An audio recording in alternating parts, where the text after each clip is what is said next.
ಮಾಡಿಲ್ಲ. ನಿಮಗೆ ಸಾಕಷ್ಟು ಒಳ್ಳೆಯದನ್ನೇ ಮಾಡಿದೆ. ಏನಂತ ಗನಂದಾರಿ ಕೆಲಸ ಮಾಡೈತೆ ಅಂತ ಜಂಬ ಕೊಚ್ಕೊಂತಿದ್ದೀರಿ? ವಿದೆ ಬುದ್ಧಿ ಕಲಿಯಲು ಸ್ಕೂಲ್ಗಳನ್ನು ಕಟ್ಟಿಸಿಲ್ಲವೇ? ನಮ್ ಭಾಷೆನ ಮೂಲೆಗ್ ತಳ್ಳಿ ನಿಮ್ ಭಾಷೆನ ಬೆಳಕಿಗೆ ತರ್ಲಿಕ್ಕ, ದೇಶ ಬಿಟ್ಟು ಬಂದಿರೋ ನಿಮ್ ಬಂಧು ಬಳಗದವ್ರು ಓದ್ ಕಲೀಲಿಕ್ಕ ಅಷ್ಟ ಯಾಕ್ರಿ ನಿಮ್ ವರ್ತಕರ ಲೆಕ್ಕ ಪತ್ರ ಬರೆಯೋ ಗುಮಾಸ್ನ ತಯಾರು ಮಾಡ್ಲಿಕ್ಕೆ ಸಾಲಿ ಕಟ್ಸಿದ್ರಿ, ನಮ್ಮ ಉದ್ದಾರಕ್ಕಲ್ಲ.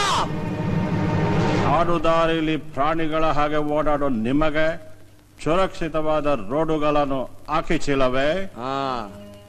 ನಾವ್ ಓಡಾಡೋ ದಾರಿಲಿ ನಿಮಗ್ ನಡೆದಾಡೋ ಕೆದ್ರಿಕಿ.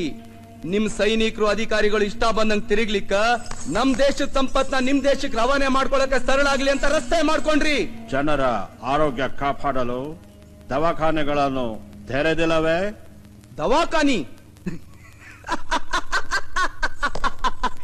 ರೀ ಸಾಹೇಬ್ರ, ನಮ್ ನಾಡಿನ ಮಣ್ಣಾಗ ದವಾಯಿ ಗುಣ ಐತಿ. ಸಹ್ಯಾದ್ರಿ ಬೆಟ್ಟದ ಮ್ಯಾಗಿಂದ ಹರಿದು ಬರೋ ನೀರ್ನಾಗ ಮದ್ದಿನ ಗುಣ ಐತಿ. ಅದ ಮಲಪ್ರಭಾ ನದಿ. ನಮ್ ನಾಡಿನ ಗಿಡ ಮೂಲಿಕೆಗಳನ್ನ ಕತ್ಕೊಂಡು ಹೋಗಿ ಗುಳ್ಗಿ ಮಾಡ್ಕೊಂಡ್ ತಂದು ದವಾಖಾನಿ ತೆರೆದಿರೋದು ನೀವು ರೊಕ್ಕ ಮಾಡ್ಲಿಕ್ಕೆ. ರೊಕ್ಕ ನಮ್ ರೋಗ ಪಕ್ಕ ಮಾಡ್ಲಿಕ್ಕಲ್ಲ.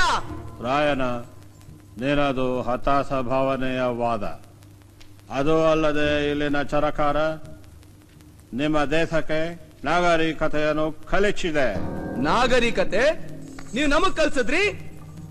ನಿಮ್ಮ ದೇಶ ಕಣ್ತೆರೆಯೋಕ್ಕೂ ಮುಂಚೆ ನಮ್ಮ ದೇಶ ನಾಗರಿಕತೆ ಕಲ್ತಿತ್ತು. ನಿಮಗ್ ಬಟ್ಟೆ ಉಡಕ್ ಗೊತ್ತಿಲ್ದ ಕಾಲದಾಗ ಇಲ್ಲಿ ಮಸ್ಲಿನ್ ಬಟ್ಟೆ ನೇಯ್ತಿದ್ರು.